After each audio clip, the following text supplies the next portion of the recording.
জল জল এই পৃথিবীতে বেঁচে থাকার জন্য আবশ্যক তো বটেই, কিন্তু এই জল আমাদের একটা অত্যন্ত গুরুত্বপূর্ণ শিক্ষা প্রদান করে। কখনো এই জলকে দেখেছেন? যে পরিস্থিতিতেই এই জল প্রবাহিত হোক না কেন, এর উপর যা কিছুই প্রভাব থাকুক না কেন, এর পথে যতই বাধা আসুক না কেন, তার মধ্যে থেকে ও নিজের পথ ঠিক বের করে নেয়, কিন্তু নিজের প্রবাহ থামতে দেয় না, ক্রমাগত অগ্রসর হতে থাকে।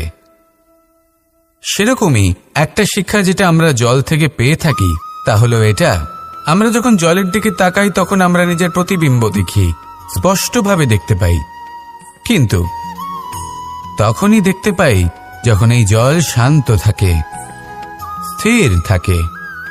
যদি এই জল অশান্ত হয়ে থাকে, স্থির না হয়, তাহলে আমরা এতে নিজের প্রতিবিম্ব দেখতে পাই না। এটাই আমাদের মনের সাথেও হয়ে থাকে। যখনই জীবনে কোনো সংকট আসে, যদি আমরা শান্ত মনে, স্থির মনে সিদ্ধান্ত নিই, তাহলে সেটা এমন একটা শীতল সিদ্ধান্ত হবে যেটা আমাদের ভবিষ্যৎকে একটা শ্রেষ্ঠ স্থানে নিয়ে যাবে। যদি এই মন অশান্ত হয়, বিচলিত হয়, পীড়িত হয়, দুঃখিত হয়ে থাকে, রুষ্ট হয়ে থাকে, তাহলে অনেক সময় আমরা এমন সিদ্ধান্ত নিই যেটা আমাদের জন্য অনুচিত প্রমাণিত হয়। যখন আপনি ক্রুদ্ধ ছিলেন বা দুঃখের বশে ছিলেন, তখন অনেক সময় হয়তো এমন সিদ্ধান্ত নিয়েছেন যেটার জন্য ভবিষ্যতে আপনি অনুশোচনা করেছেন। এবার দেখুন, এই আবেগগুলো থেকে আমরা পালাতে পারবো না, কিন্তু এই আবেগগুলো আপনার উপর কতটা প্রভাব ফেলবে সেটা আমরা অবশ্যই ঠিক করতে পারি। এই মনকে আমরা নিয়ন্ত্রণ করতে পারি। এটাই করুন, চিন্তা করুন, এই মনকে শান্ত রাখুন, স্থির হতে চেষ্টা করুন, আর তারপরে সিদ্ধান্ত নিন। আসুন আমার সাথে ভালোবেসে বলুন, রাধা রাধা। এই সংসারে ভৌতিক বস্তুরও নিয়তি আছে। যারাই এই সংসারে আসে বা উৎপন্ন হয়, তারা কিছুমাত্র সময় পর্যন্তই এখানে থাকতে পারে, আর তারপরে সেও লুপ্ত হয়ে যায়, অর্থাৎ সে নিজেও এই পঞ্চমহাভূতে সমাহিত হয়ে যায়। আমাদের সাথেও ঠিক এটাই হয়। সেই জন্যই ঈশ্বর দ্বারা প্রদত্ত এই উপহারের বিষয়ে ভাবুন, এই জীবনের বিষয়ে ভাবুন। ঠিক যেমন বিশ্বাস ভঙ্গ হলে কোনো ব্যক্তি আমাদের কাছে অপরিচিত হয়ে যান, ঠিক সেরকমই শেষ নিঃশ্বাস ত্যাগের পর এই শরীরও আমাদের কাছে পরই হয়ে যায়। তাই এই শরীর থাকাকালীন শ্রেষ্ঠভাবে একে সদ্ব্যবহার করুন, এই জীবনে শ্রেষ্ঠ কর্ম করুন, আর এই জীবনকে শ্রেষ্ঠভাবে যাপন করার জন্য কিছু কথা বোঝা প্রয়োজনীয়। যদি আপনি কারোর প্রশংসা করেন, তাহলে পূর্ণ হৃদয় দিয়ে করুন। যদি আপনি হস্তক্ষেপ করে থাকেন, তাহলে মস্তিষ্ক দ্বারা করুন। যদি আপনি সমীক্ষা করেন, তাহলে বিবেক দ্বারা করুন। যদি আপনি ধন অর্জন করতে চান, তাহলে নীতি অনুসারে চলুন। যদি জীবনযাপন করতে চান, তাহলে রীতি মেনে করুন। আর যদি ঈশ্বরের ভজন করতে চান, তাহলে ভক্তিভাব নিয়ে করুন। শুধু এই কথা মনে রাখবেন যে আপনার এই জীবন কিন্তু অনিশ্চিত কাল পর্যন্তই আছে। কতক্ষণ আছে সেটা কেউ জানে না। তাই কিছু মুহূর্ত যেটা যাপন করতে আমরা এখানে এসেছি, সেখানে ক্রোধ, অহংকার, ঈর্ষা, এইসব আবেগের কি গুরুত্ব বলুন তো? এগুলো ত্যাগ করুন। মানুষকে ক্ষমা করতে শিখুন, আস্তে আস্তে বিশ্বাস করতে শিখুন। এই সংসারে নিঃস্বার্থভাবে প্রেম করতে শিখুন, আর সবার মধ্যে আনন্দ বিতরণ করুন। তাই এই সব গুণ যদি আপনি আত্মসাৎ করতে পারেন, তাহলে আপনার জীবনে শুধু আনন্দ এবং আনন্দই বিরাজমান হবে। আসুন আমার সাথে ভালোবেসে বলুন, রাধা রাধা। আমরা সবাই পাথর দেখেছি, পর্বতও দেখেছি, শুকনো পাতাও দেখেছি, শ্যামল বনানীও দেখেছি। কখনো ভেবেছেন পাথরের অস্তিত্ব কিন্তু ততক্ষণ পর্যন্ত যতক্ষণ সে পর্বতের গায়ে আটকে থাকে। যখন সেই পর্বত থেকে সেই পাথর ভিন্ন হয়ে যায় ও নিজের অস্তিত্ব হারিয়ে ফেলে, আস্তে আস্তে কখনো পাথর কেটে বা কখনো পিষ্ট হয়ে সেই পাথর আস্তে আস্তে মাটিতে পরিণত হয় এবং পূর্ণরূপে নিজের অস্তিত্ব হারিয়ে ফেলে। এটাই পাতার সাথেও হয়। এই পাতা যতক্ষণ গাছের ডালের সাথে যুক্ত ততক্ষণ তার অস্তিত্ব থাকে। যখনই ডাল থেকে বিচ্ছিন্ন হয় সেও নিজের অস্তিত্ব হারিয়ে ফেলে। আর এটাই আমাদের সাথেও হয়। যতক্ষণ আমরা নিজেদের আপনজনের সাথে যুক্ত থাকি আমাদের অস্তিত্ব বজায় থাকে। যখন আপনজনদের সাথে সম্পর্ক ছিন্ন করি তখন আমরাও আমাদের অস্তিত্ব হারিয়ে ফেলি। এবার এই সংসারের প্রত্যেক ব্যক্তি স্বতন্ত্র থাকতে চান, আর অনেক ব্যক্তি স্বতন্ত্র থাকবেন বলে আপনজনদের দূরে করে দেন আর তাদের সাথে এই সম্পর্ক ছিন্ন করেন। এটা কি সত্যি প্রয়োজন? আপনজনদের সাথে সম্পর্ক ছিন্ন করে নিজের অস্তিত্ব হারিয়ে ফেলা প্রয়োজনীয়, নাকি আপনজনদের সাথে সম্পর্ক বজায় রেখে নিজেদের স্বতন্ত্র করে রাখা সেটা আবশ্যক? নির্বাচন আপনারই। আসুন আমার সাথে ভালোবেসে বলুন, রাধা রাধা। আপনি কি কখনো নৌকা যাত্রা করেছেন? করে না থাকলেও নিশ্চয়ই দেখেছেন যে এই জল যা নিজের অন্তরে সব কিছু সমাহিত করে নিতে পারে, এই নৌকা সেই জলের ওপরেই ভেসে থাকে। নদীর স্রোত কাটিয়ে সে সামনে অগ্রসর হয়। কিন্তু যদি এই নৌকায় কোনো ছিদ্র হয় তাহলে কিন্তু সেই নৌকা ডুবে যাবে। আর এতে কোনো তফাৎ হবে না যে সেই ছিদ্র ছোট নাকি বড়, নৌকা ডুবে যাবে। এই ছিদ্র হলো আমাদের জীবনে আমাদের অপগুণ, আমাদের দোষ, আমাদের বিকার। কখনো এটা ভাববেন না যে এই দোষ খুবই ছোট, এতে কিছুই যাবে আসবে না। না, সেই ছোট দোষ, সেই ছোট বিকার যদি সেটাকে শুধরে না নেন তাহলে সেটা আপনাকে আপনার পতনের দিকে নিয়ে যাবে। শেষ পর্যন্ত এটা আপনার উপর নির্ভরশীল যে আপনি কি চান। আপনার জীবনের এই নৌকা এভাবেই ডুবে যেতে দেখবেন, নাকি নিজেকে শুধরে নিয়ে সেই নৌকার সেই ছিদ্রটাকে ভরিয়ে তুলতে চাইবেন? নির্বাচন আপনার। আসুন আমার সাথে ভালোবেসে বলুন, রাধা রাধা। আমরা প্রত্যেকেই অবশ্যই এমন সময় দেখেছি যখন অনেকগুলো সমস্যা একসাথে আমাদের জীবনে এসে পড়ে। সমস্যা আমাদের প্রত্যেকের জীবনেই থাকে। আমরা তার সমাধান খুঁজতে চেষ্টা করি, কখনো সমাধান খুঁজে পাই, আবার কখনো যতই চেষ্টা করি না কেন কোনো সমাধান খুঁজেই পাই না। আর যখন এটা হয় তখন মানুষ অত্যন্ত বিচলিত হয়ে পড়েন। নিজের আত্মীয় স্বজন, নিজের বন্ধু বা সংসার, এদের ওপরে এই দোষ চাপিয়ে দেন যে এদের জন্যই এই সমস্যা এসেছে। এবার যদি আমি আপনাকে কোনো পরামর্শ দিই তাহলে এটাই বলবো যে দৃষ্টিভঙ্গি পাল্টে দেখুন। এই দৃষ্টিভঙ্গি দিয়ে দেখুন যে এই সংসারে যে সমস্যায় আসুক না কেন তার জন্য কেউ দোষী নয়, না আপনি না অন্য কেউ। এই পুরো খেলাটাই আপনার মানসিকতা, আপনার দৃষ্টিভঙ্গি, আপনার মনের। কিভাবে বোঝাচ্ছি? যখন আমাদের মন শক্ত থাকে তখন কঠিন থেকে কঠিনতর পরিস্থিতিও আমাদের জীবনে খুব বেশি হলে প্রতিস্পর্ধা হয়ে থেকে যায়। সেখানে যদি আমাদের মন দুর্বল থাকে তখন অল্প কঠিন পরিস্থিতিও আমাদের কাছে খুব বড় সমস্যা হয়ে যায়, তাই না? একটা শক্ত মন কঠিন পরিস্থিতিকে প্রতিস্পর্ধা হিসেবে দেখে আর তার মধ্যে ওটা সুযোগ খুঁজে নেয়। আমাদের শুধু এটাই করতে হবে। এই সংসারে অন্য কাউকে দোষী মনে করলে আপনার সমস্যা দূর হয়ে যাবে না।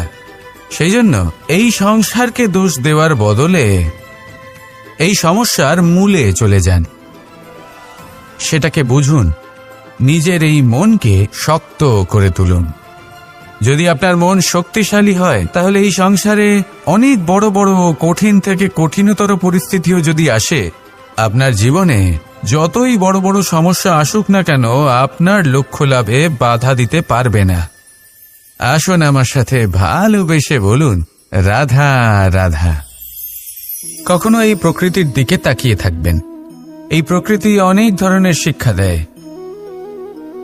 কোন একটা গাছকে দেখুন কিভাবে সে মাটি থেকে জল শুষে নেয়। সে ঝড় হোক বা হোক কড়া রোদ সব সহ্য করে এবং অবশেষে সে ফল ধারণ করে। আর সেই ফল উৎপন্ন করার পরে সে ফল কিন্তু সে নিজে গ্রহণ করে না, এই সংসারকে প্রদান করে, যাতে পশু পাখি মানুষ তারা এই ফল গ্রহণ করে শক্তিশালী হয়ে উঠতে পারে, সুস্থ থাকতে পারে। সেভাবেই নদী, সরোবর এরা নিজেরাও কিন্তু নিজেদের জল গ্রহণ করে না, মাটিকে প্রদান করে, পশু পাখিকে প্রদান করে। সূর্য নিজেও নিজের জন্য প্রজ্বলিত হয় না, সে প্রকাশ ছড়িয়ে দিতে চায় আমাদের সবার কাছে, সে আলো পৌঁছে দিতে চায়। এই প্রত্যেকের কর্মে পরমার্থ নিহিত আছে, আর সেই জন্যই এদের সকলকে পুজো করা হয়। তাই মনে রাখবেন, আপনার কাছে জীবন যাপনের অতিরিক্ত যা কিছুই আছে তা পরমার্থের জন্য, তাহলে তার সদ্ব্যবহার করুন আর আমার সাথে ভালোবেসে বলুন, রাধা রাধা। পরিবর্তন, এটা হলো সৃষ্টির অমূল্য নিয়ম। এই সংসারে সবকিছু সময়ান্তরে পরিবর্তিত হয়, এই সময়ও পরিবর্তিত হয়। পরিবর্তন চিরকাল হয়ে এসেছে আর চিরকাল হতে থাকবে, কিন্তু এবার আমরা সেই পরিবর্তন কিভাবে লাভ করব যেটা আমাদের প্রয়োজন, যেটা আমরা চাই। আমরা জীবনে বিকাশ চাই। এই বিকাশ কিভাবে লাভ করতে পারি? এই প্রকৃতি কিন্তু আমাদের অত্যন্ত উত্তম উদাহরণ দিয়ে বুঝিয়েছে। একটি বিন্দুর উদাহরণ দিয়েছে যা ভবিষ্যতে একটা বিশাল নদীর আকার ধারণ করে। এটা কিভাবে হয়? মেঘ থেকে একটি বিন্দু ঝরে পড়ে সেই পর্বতের ওপর যেখানে হিম আছে। সেই হিমের সংস্পর্শে আসা মাত্র সেই বিন্দুর সাথে আরও বেশ কিছু বিন্দু যুক্ত হয়, তারপর তারা অগ্রসর হয়, আরও কিছু বিন্দু যুক্ত হয়, আস্তে আস্তে একটা ক্ষীণ ধারার রূপ ধারণ করে, এবং সেটাই ভবিষ্যতে আরও এগোতে থাকে। অনেকটা যাওয়ার পর যখন অনেক সংখ্যক বিন্দু একসাথে যুক্ত হয়, তখন সেটা বিশাল নদীর আকার ধারণ করে। এবার আমরা মানুষ বলে আমাদের সাথে এই নিয়মের অন্যথা হয় তা নয়। আমরাও এই প্রকৃতির অংশ, আমাদের ক্ষেত্রেও একই নিয়ম প্রযোজ্য। যখন পরিশ্রম করে অনেক সংখ্যক বিন্দু আমরা একত্রিত করব, তখনই পরিবর্তনের নদী প্রবাহিত হবে। প্রয়োজন হল নিরন্তর পরিশ্রম করা এবং ধৈর্য ধরা। এটা করতে থাকুন, জীবনে সব কিছু লাভ করতে পারবেন। কারণ প্রকৃতি আমাদের এটাই শিখিয়েছে, আর আমরা এই ব্রহ্মরই একটি অংশ, যার দ্বারা এই ব্রহ্মাণ্ড নির্মিত। আসুন আমার সাথে ভালোবেসে বলুন, রাধা রাধা। প্রত্যেক মানুষ নিজের জীবনে দুঃখ অনুভব করেন। প্রত্যেকের দুঃখ আলাদা হতে পারে। কারোর মনে এই দুঃখ থাকে যে সে তার বাবা মায়ের সব ইচ্ছে পূরণ করতে পারেননি। কেউ এটা ভেবে দুঃখ পান যে সে চিরকাল সদাচার করেছেন, সৎকর্ম করেছেন, কিন্তু তাও তাকে দুরাচারী বলে মনে করা হয়। কেউ এটা ভেবেও দুঃখ পান যে তার সামনে যে ব্যক্তি রয়েছেন তার চোখে তিনি শত্রু হয়ে উঠেছেন বা দুষ্ট হয়ে উঠেছেন, যেখানে তিনি হয়তো কোনো অনুচিত কাজই করেননি। এবার এই সমস্ত বিষয় নিয়ে ভেবে নিজের ব্যক্তিত্ব নিয়ে সন্দেহ প্রকাশ করবেন না। যদি নিজের ব্যক্তিত্ব নিয়ে কোনো সন্দেহ থেকে থাকে, তাহলে কর্ম সংক্রান্ত প্রশ্ন করুন যে আপনি যা করেছেন তাতে কি উচিত ছিল, কি অনুচিত ছিল। যেটা প্রয়োজন সেটা এটা বোঝার যে আপনার অন্তর্মন, আপনার বিবেক আপনাকে কি বলছে, আর আপনার অন্তর্মন আর আপনার বিবেক আপনাকে যেটা করতে বলবে শুধু সেটাই করুন। আর তারপরে এই সংসার কি বলবে, কি ভাববে সেসব নিয়ে ভাবতে যাবেন না। কারণ এই সংসার তো ঈশ্বরকেও প্রশ্ন করে থাকে, ঈশ্বরকেও দোষী মনে করে। কখনো কখনো যখন কোনো ঘটনা মানুষের ইচ্ছা অনুযায়ী ঘটে না, তখন মানুষ এটা বলে যে, হে ঈশ্বর, আপনি আমার পাশে থাকলেন না, আপনি বড়ই কঠোর, এটা আপনার দোষ। যেখানে বেশিরভাগ সময় হয়তো সে নিজেই নিজের কর্মফল ভোগ করছে। আর কখনো কখনো ঈশ্বর হয়তো তার জন্য আরো ভালো কোনো পরিকল্পনা করে রেখেছেন, কিন্তু মানুষ সেটা বুঝতে পারে না। তাই দিনের শেষে যেটা প্রয়োজন সেটা হলো নিজের মনের কথা বুঝতে হবে। আপনার বিবেক কি বলছে শুধু সেটাই করুন, আর সামনে এগোতে থাকুন। আমার সাথে ভালোবেসে বলুন, রাধা রাধা। পাশা নামক এই খেলাটি আপনারা নিশ্চয়ই খেলেছেন, না খেলে থাকলে দেখেছেন, আর যদি দেখেও না থাকেন তাহলে নিশ্চিত রূপে শুনেছেন। মহাভারতের এই মহাযুদ্ধ কোথাও না কোথাও এই পাশা নামক খেলার কারণে হয়েছিল। পাশার এই বিচিত্র খেলা, দান, এইসবের কারণে কেউ নিজের মাথায় রাজমুকুট পরিধান করেছিলেন, আবার সেখানে পরাজিত হওয়ার জন্য কাউকে বনবাস ভোগ করতে হয়েছিল। কিন্তু এই খেলা সমাপ্ত হওয়ার পরে সমস্ত ঘটি আর এই পাশার ছক একই পুটলিতে স্থান পেল। এটাই হলো আমাদের জীবন। এই সংসারে আমরা জয় পরাজয়ের বিষয়ে এতটাই ভাবি, এত চিন্তা করি যে এই জীবনের খেলার আনন্দটাই উপভোগ করতে পারি না। আর অবশেষে কি হয়? কেউ জয়ী হন, কেউ পরাজিত হন, কিন্তু দুজনেই একই স্থানে পৌঁছে যান। প্রত্যেক ব্যক্তি মৃত্যুর পরে একটি নির্দিষ্ট স্থানেই পৌঁছতে বাধ্য,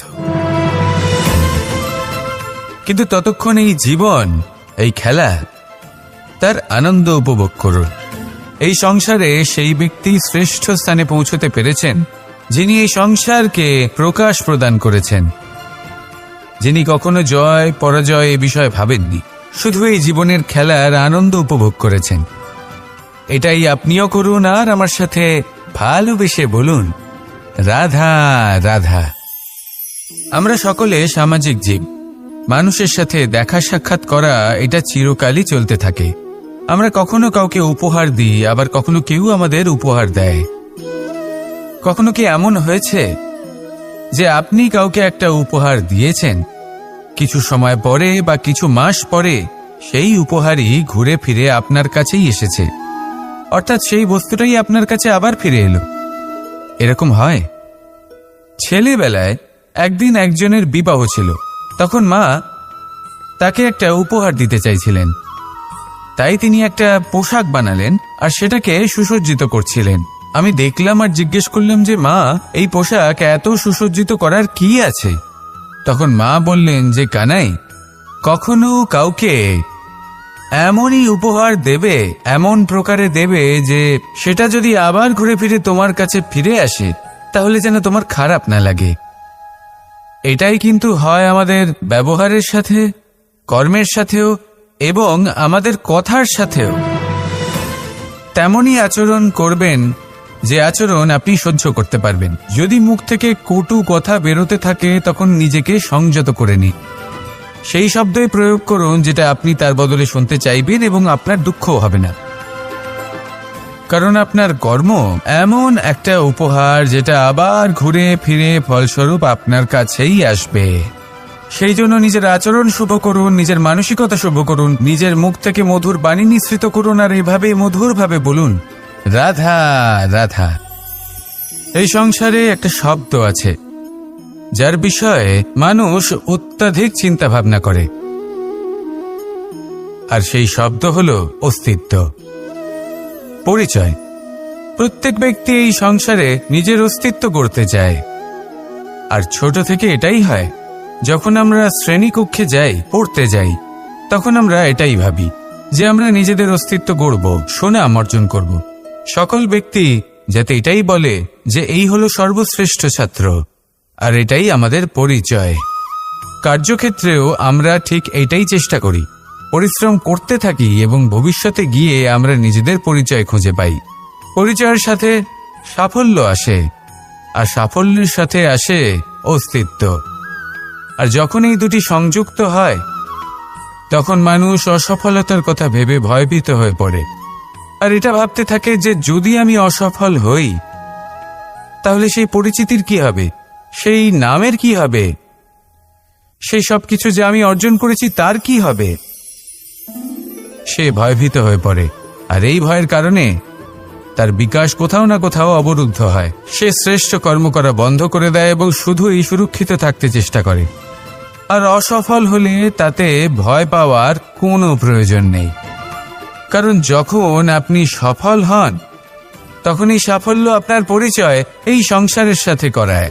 কিন্তু যখন আপনি অসফল হয়ে থাকেন তখন এই অসফলতা এই সংসারের পরিচয় আপনার সাথে করায়, যা অত্যন্ত আবশ্যক।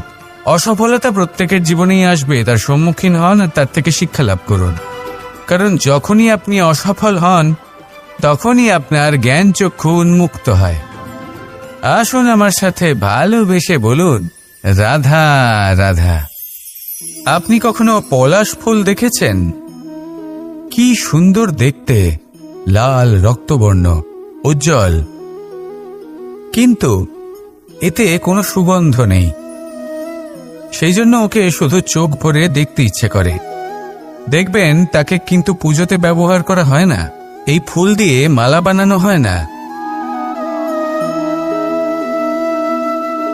সেরকমই আমাদের জীবনে এমন অনেক ব্যক্তি রয়েছেন যাদেরকে সম্মান অর্জন করতে হয়। যদি আপনি কোনো উচ্চ বংশে জন্ম নিয়ে থাকেন এবং আপনার কাছে সবকিছু থাকে, ধন ঐশ্বর্য থাকে, সবকিছু আপনি আগে থেকেই পেয়ে গেছেন, তাও কিন্তু এই সংসার আপনাকে সম্মান দেবে না।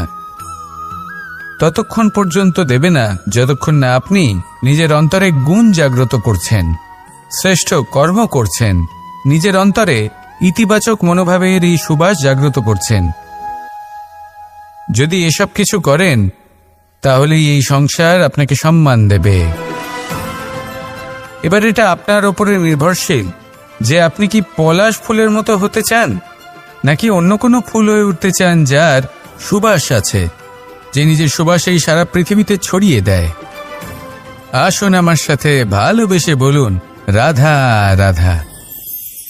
মানুষ যখনই কোনো পর্বতারোহণ করতে শুরু করে তখন সে বারবার পড়ে যায়, বারবার উঠে দাঁড়ায়, সামনে এগোতে চেষ্টা করে, কিন্তু যদি সে দৃঢ় নিশ্চয় করে থাকে তাহলে সে অবশেষে সেই পর্বতের শিখরে পৌঁছেই যায়।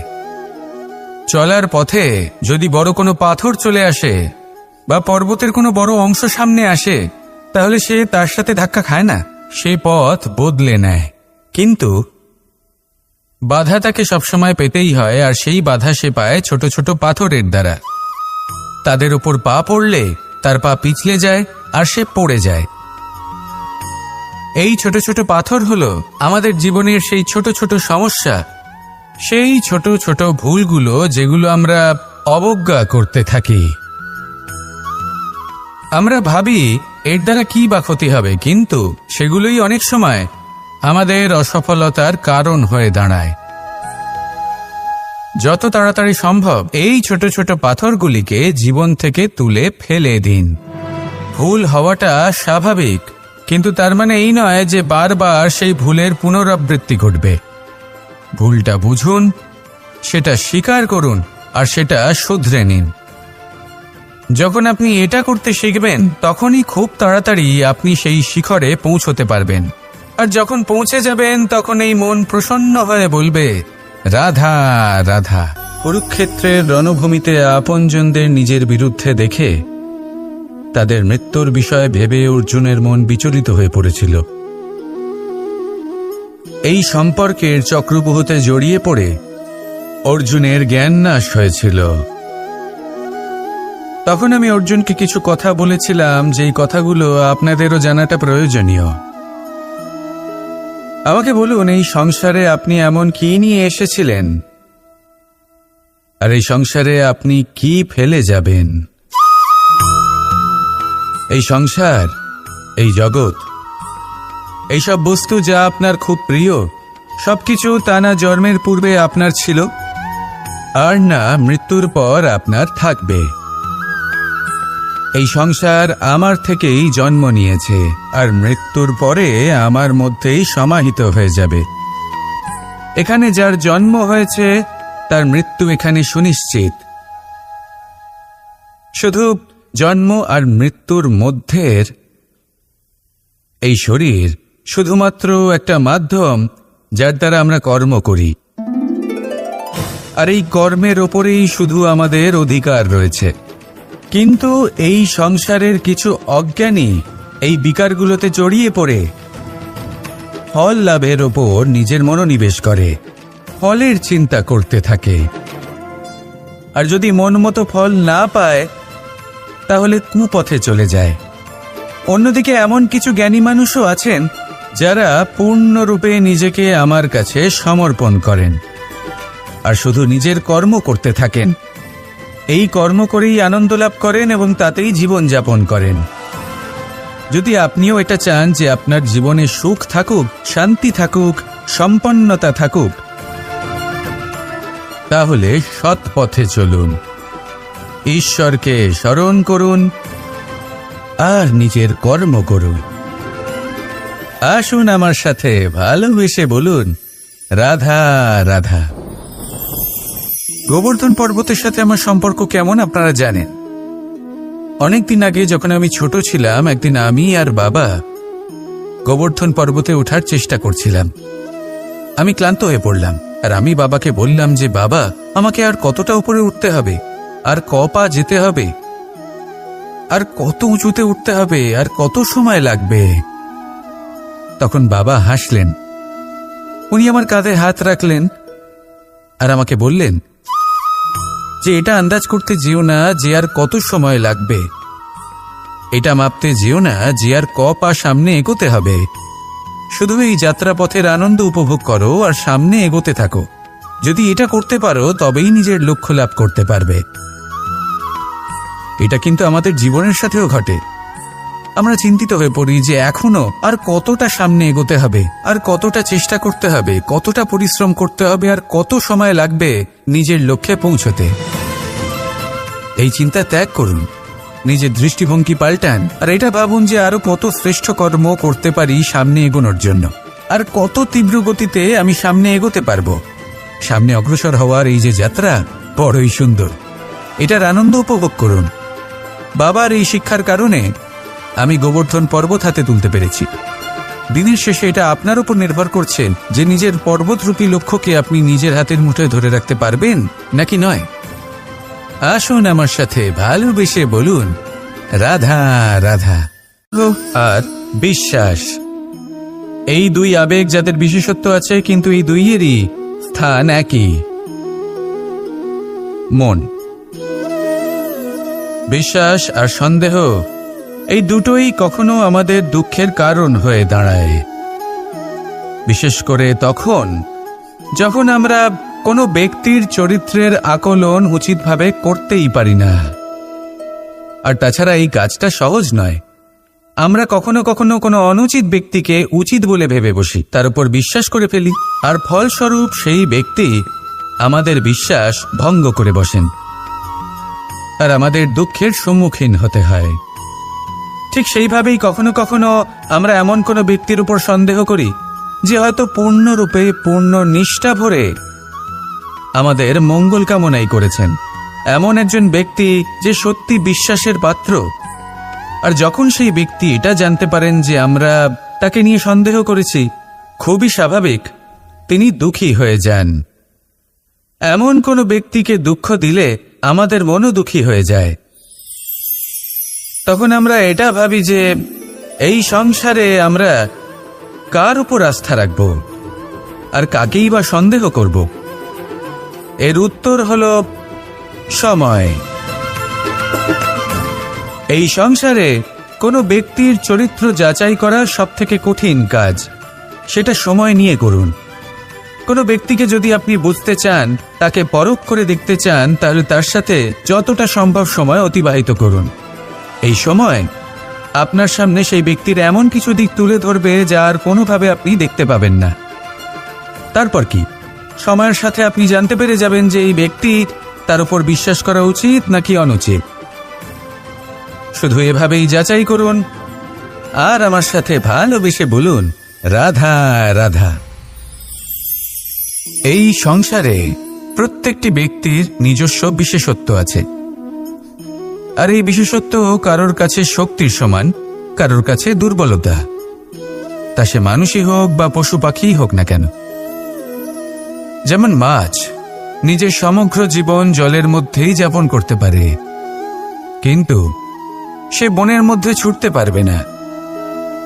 সেখানে সিংহকে বনের রাজা বলা হয়, কিন্তু সে তার আধিপত্য জলে স্থাপন করতে পারবে না। যদি এই সিংহ মাছকে এই প্রতিস্পর্ধা জানায় যে তুমি বনের মধ্যে এসে আমার সম্মুখীন হও, তাহলে সেটা অনুচিত হবে। সেটা মাছের দুর্বলতা নিয়ে উপহাস করার মতোই হবে। এবার সংসার এটা দেখে যিনি দুর্বল তার পরিস্থিতি দেখেও হাসবে, আর আপনার মূর্খামি দেখেও উপহাসই করবে। সেই জন্য নিজের জীবনে সব সময় যদি নিজের তুলনা করতে হয়, তাহলে সেই ব্যক্তির সাথে করুন যে বল, স্থান এবং ধন এই 3 দিকে আপনার সমতুল্য, কারণ সেক্ষেত্রে দুজনেই উচিত শিক্ষা লাভ করবেন। যদি এমন কোনো ব্যক্তি থাকেন যিনি আপনার থেকে শক্তিশালী কিন্তু তিনি আপনাকে দুঃখ দেওয়ার চেষ্টা করছেন, তাহলে এটা জেনে রাখবেন যে মানুষ কিন্তু সেই গাছেই পাথর ছুঁড়ে মারে যার ফল অত্যন্ত সুমধুর হয়ে থাকে। আর যদি আপনি বেশি শক্তিশালী হন তাহলে অহংকার করবেন না। এটা মনে রাখবেন, অনেক বড় বড় পাথরও জলে ডুবে গিয়ে নিজের অস্তিত্ব হারিয়ে ফেলে। নিজের শক্তি সম্পর্কে সচেতন হন, সবাইকে ভালোবাসুন, সবাইকে সাহায্য করুন, আর আমার সাথে ভালোবেসে বলুন রাধা রাধা। এই সংসারে ভৌতিক বস্তুরও নিয়তি আছে। যারাই এই সংসারে আসে বা উৎপন্ন হয় তারা কিছুমাত্র সময় পর্যন্তই এখানে থাকতে পারে, আর তারপরে সেও লুপ্ত হয়ে যায়, অর্থাৎ সে নিজেও এই পঞ্চমহাভূতে সমাহিত হয়ে যায়। আমাদের সাথেও ঠিক এটাই হয়। সেই জন্যই ঈশ্বর দ্বারা প্রদত্ত এই উপহারের বিষয়ে ভাবুন, এই জীবনের বিষয়ে ভাবুন।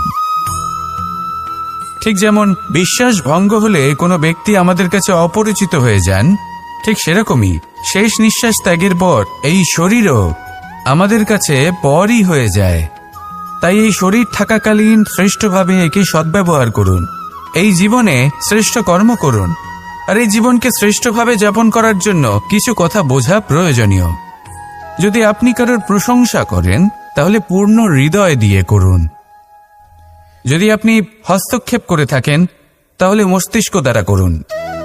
যদি আপনি সমীক্ষা করেন তাহলে বিবেক দ্বারা করুন। যদি আপনি ধন অর্জন করতে চান তাহলে নীতি অনুসারে চলুন। যদি জীবনযাপন করতে চান তাহলে রীতি মেনে করুন। আর যদি ঈশ্বরের ভজন করতে চান তাহলে ভক্তিভাব নিয়ে করুন। শুধু এই কথা মনে রাখবেন যে আপনার এই জীবন কিন্তু অনিশ্চিত কাল পর্যন্তই আছে। কতক্ষণ আছে সেটা কেউ জানে না। তাই কিছু মুহূর্ত যেটা যাপন করতে আমরা এখানে এসেছি, সেখানে ক্রোধ, অহংকার, ঈর্ষা, এইসব আবেগের কি গুরুত্ব বলুন তো? এগুলো ত্যাগ করুন। মানুষকে ক্ষমা করতে শিখুন। আস্তে আস্তে বিশ্বাস করতে শিখুন। এই সংসারে নিঃস্বার্থভাবে প্রেম করতে শিখুন, আর সবার মধ্যে আনন্দ বিতরণ করুন।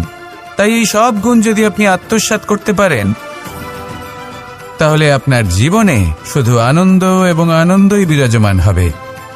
আসুন আমার সাথে ভালোবেসে বলুন রাধা রাধা। জল এই পৃথিবীতে বেঁচে থাকার জন্য আবশ্যক তো বটেই, কিন্তু এই জল আমাদের একটা অত্যন্ত গুরুত্বপূর্ণ শিক্ষা প্রদান করে। কখনো এই জলকে দেখেছেন? যে পরিস্থিতিতেই এই জল প্রবাহিত হোক না কেন, এর উপর যা কিছুই প্রভাব থাকুক না কেন, এর পথে যতই বাধা আসুক না কেন, তার মধ্যে থেকে ও নিজের পথ ঠিক বের করে নেয়, কিন্তু নিজের প্রবাহ থামতে দেয় না, ক্রমাগত অগ্রসর হতে থাকে। সেরকমই একটা শিক্ষা যেটা আমরা জল থেকে পেয়ে থাকি তা হলো এটা, আমরা যখন জলের দিকে তাকাই তখন আমরা নিজের প্রতিবিম্ব দেখি, স্পষ্টভাবে দেখতে পাই। কিন্তু তখনই দেখতে পাই যখন এই জল শান্ত থাকে, স্থির থাকে।